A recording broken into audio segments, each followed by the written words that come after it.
வாக்காளர்களை தயவு செஞ்சு இந்த வீடியோவை ஃபுல்லா பாருங்க, முடிஞ்ச அளவுக்கு அதிகமா ஷேர் பண்ணுங்க. இந்த வீடியோ இலவசங்கள், அதாவது ஃப்ரீபீஸ் குறித்த ஒரு அவேர்னஸ் வீடியோ. முதல்ல டிஎம்கே 8000 ரூபீஸ் பர்த்தான வவுச்சர் கொடுக்கறாங்க இல்லத்தரசிகளுக்கு. மாணவர்களுக்கு லேப்டாப் இலவசம். அதே மாதிரி பெண்களுக்கு 2000 ரூபீஸ் பெர் மந்த். ஏடிஎம்கே பாத்தீங்கன்னா யார் யாரெல்லாம் ரேஷன் கார்டு வச்சிருக்காங்களோ அவங்களுக்கு ஒரு ஃப்ரிட்ஜ். 10,000 ரூபாய் one time relief per family. 3 free cylinders per year. அதுக்கப்புறம் டிஎம்கே சொன்ன மாதிரியே 2000 ரூபாய் per month for women. BJP ADMK அப்படியே டிட்டோ ஃபாலோ பண்றாங்க. ஃப்ரீபீஸே கிடையாதுன்னு சொன்ன டிவிகே இப்போ 2500 ரூபீஸ் பெர் மந்த் விமென்ஸ்க்கு கொடுக்கறதா சொல்லியிருக்காங்க. இவங்க இலவசமா கொடுக்கக்கூடிய இந்த காசு எங்க இருந்து வருது? வீடியோ ஃபுல்லா பாருங்க, உங்களுக்கு புரியும். ஃபர்ஸ்ட், கவர்மெண்ட்டுக்கு சொந்த காசு அப்படிங்கிறது கிடையாது. கவர்மெண்ட் எந்த பிசினஸும் செய்யறது இல்ல. கவர்மெண்ட்டுக்குன்னு ஒரு சேவிங்ஸ் அக்கவுண்ட் கிடையாது. அப்போ அரசாங்கத்துக்கு காசு எங்க இருந்து வருது? 2 இடங்கள்ல இருந்து வருது. முதலாவது, நம்ம கிட்ட இருந்து பெறக்கூடிய டாக்ஸ். இரண்டாவது, பொதுமக்களுக்கு அதை செய்யறோம் இதை செய்யறோம் சொல்லி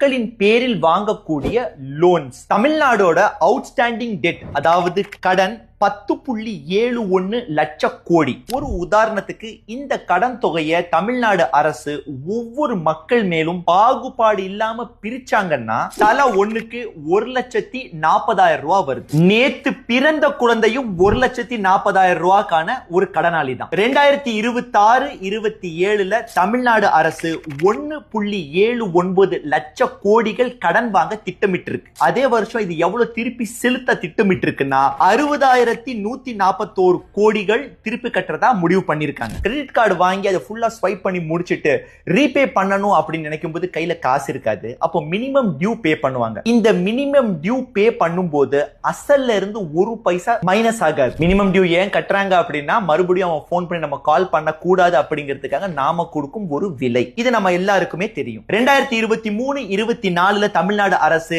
53,560 கோடி இன்ட்ரெஸ்ட் மட்டும் கட்டி இருக்கு. அசல் கிடையாது. அந்த மினிமம் டியூ உதாரணம் சொன்ன இல்லையா, அதுதான். ஒரு விஷயத்தை நம்ம இங்க குறிப்பிட்டே ஆகணும். இந்த இன்ட்ரெஸ்ட் ரேட் ஆனது ஒரு சில ஸ்டேட்ஸோட ஆனுவல் பட்ஜெட்டை விட அதிகம். சரி, இப்போ இந்த 2000 ரூபாய் கவர்மெண்ட் கொடுக்கக்கூடிய இந்த ஃப்ரீபீஸ், இதுக்கான காசு எங்க இருந்து வருதுங்கிறது ஒன்றன் பின் ஒன்றாக பார்க்கலாம். ஆப்ஷன் 1, டாக்ஸ் மணி. ஜிஎஸ்டி, இன்கம் டாக்ஸ், பெட்ரோல் பங்க்ல நம்ம பே பண்ற டாக்ஸ், லிக்கர் டாக்ஸ். ரெண்டாவது, லோன்ஸ். இப்ப நம்ம பல்ல இழிச்சிட்டு 2000 ரூபாய் வாங்குவோம். பின்னால கவர்மெண்ட் நம்ம கிட்ட இருந்தே 2400 ரூபாய் திரும்பி வாங்கும் டாக்ஸ் மூலியமாக. ஏன்னா வாங்கின கடனை கவர்மெண்ட் திருப்பி கட்டணும்ல. சிந்திங்க. ஆப்ஷன் நம்பர் 3, காசை நமக்கு கொடுத்துட்டு வரக்கூடிய பெரிய வளர்ச்சிகள்ல கைய வச்சிருவாங்க. ரோட்ஸ் நல்லா இருக்காது, ஸ்கூலிங்ஸ் அப்கிரேட் ஆகாது, ஹாஸ்பிட்டல்ஸ்ல ஸ்டாஃப்ஸ் அண்ட் டாக்டர்ஸோட பற்றாக்குறை இருக்கும். நான் சொல்றது உங்களுக்கு புரியுது இல்ல? இந்த கட்சிகள் நமக்கு கொடுக்கறத ஏதோ ஒரு விதத்துல நம்ம கிட்ட வாங்கிடுவாங்க, இல்லன்னா அத்தியாவசிய வளர்ச்சியில கைய வைப்பாங்க.